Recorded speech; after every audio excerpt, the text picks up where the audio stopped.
যারা তোমরা এইচএসসি 26 ব্যাচের রয়েছে এবং তথ্য ও যোগাযোগ প্রযুক্তি অর্থাৎ আইসিটি নিয়ে দুশ্চিন্তায় রয়েছে, তাদের জন্য আজকে আমি কিভাবে তোমরা আইসিটির জন্য প্রস্তুতি নিবে সেই বিষয়ে একটি কমপ্লিট সাজেশন দিব। তো তোমাদের মানবন্টনটা যদি আমরা দেখি, তোমাদের মানবন্টন অনুযায়ী তোমাদের 25 নাম্বার হচ্ছে প্র্যাকটিক্যালে থাকবে, আর 25 নাম্বার হচ্ছে তোমাদের এমসিকিউ, আর 50 মার্ক হচ্ছে তোমাদের সৃজনশীলে থাকবে। এখন তোমরা কিভাবে 5টা সৃজনশীল আনসার করবে, সেজন্য তোমরা কোন কোন অধ্যায় দেখবে সেই বিষয়টি আমরা দেখব। তো 5টা সৃজনশীল আনসার করার জন্য তোমরা প্রথমেই এখানে তোমাদের দুইটা চ্যাপ্টার, প্রথম হচ্ছে প্রথম অধ্যায়, তারপর হচ্ছে দ্বিতীয় অধ্যায়। তো প্রথম অধ্যায় থেকে তোমাদের একটা সৃজনশীল থাকবে।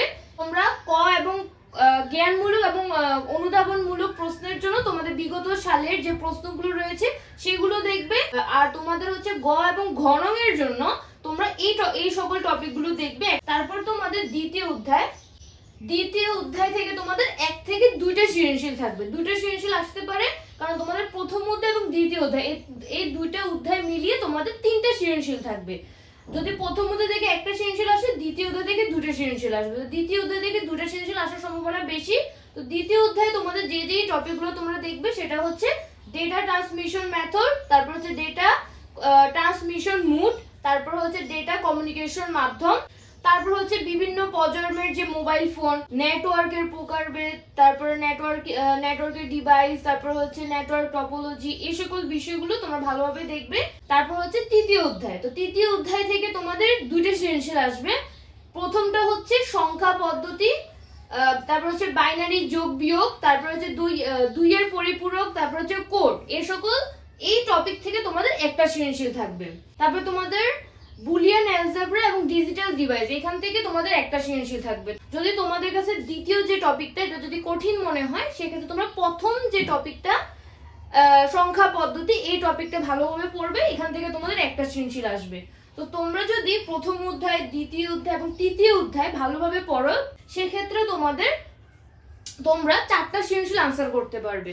আর তোমরা যদি হাতে আরো অপশন রাখতে চাও, সেক্ষেত্রে তোমাদের অন্যান্য অধ্যায়গুলো ভালোভাবে পড়তে হবে, যেমন 4র্থ অধ্যায়। তো 4র্থ অধ্যায় থেকে তোমাদের একটা সৃজনশীল থাকবে। তো এখান থেকে তোমাদের প্রথম যে টপিকগুলো, একটা হচ্ছে ওয়েবসাইট কাঠামো, HTML, তারপর কিভাবে লিস্ট তৈরি করতে হয়, তারপর ইমেজ কিভাবে যুক্ত করতে হয়, হাইপারলিংক, এই সকল টপিকগুলো ভালোভাবে পড়তে হবে।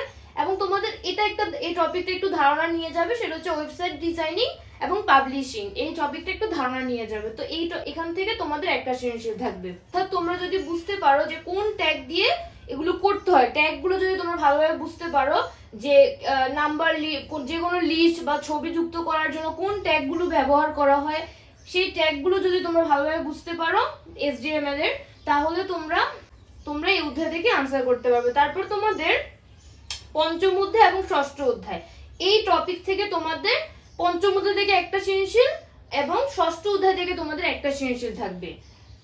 যদি তোমাদের তৃতীয় অধ্যায় থেকে একটা সৃজনশীল আসে, সেক্ষেত্রে তোমাদের পঞ্চম অধ্যায় থেকে 2টা সৃজনশীল আসতে পারে। পঞ্চম অধ্যায় থেকে একটা সৃজনশীল আসার সম্ভাবনা বেশি, আর ষষ্ঠ অধ্যায় থেকে একটা সৃজনশীল থাকবে। আর তোমাদের এমসিকিউর জন্য সব অধ্যায় পড়তে হবে।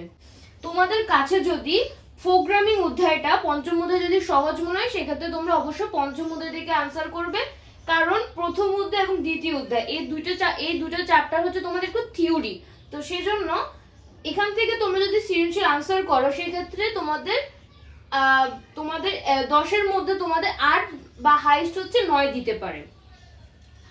আর কিন্তু তোমরা যদি তৃতীয় অধ্যায়, চতুর্থ অধ্যায় এবং পঞ্চম অধ্যায় থেকে তোমরা সৃজনশীল আনসার করো, সেক্ষেত্রে কিন্তু তোমাদের 10-এ 10 পাওয়ার একটা সম্ভাবনা রয়েছে। সেজন্য তোমরা চেষ্টা করবে এই চ্যাপ্টারগুলো একটু ভালোভাবে করার জন্য, নির্ভুলভাবে করার জন্য। এক্ষেত্রে তোমাদের একটা ভালো নাম্বার আসবে।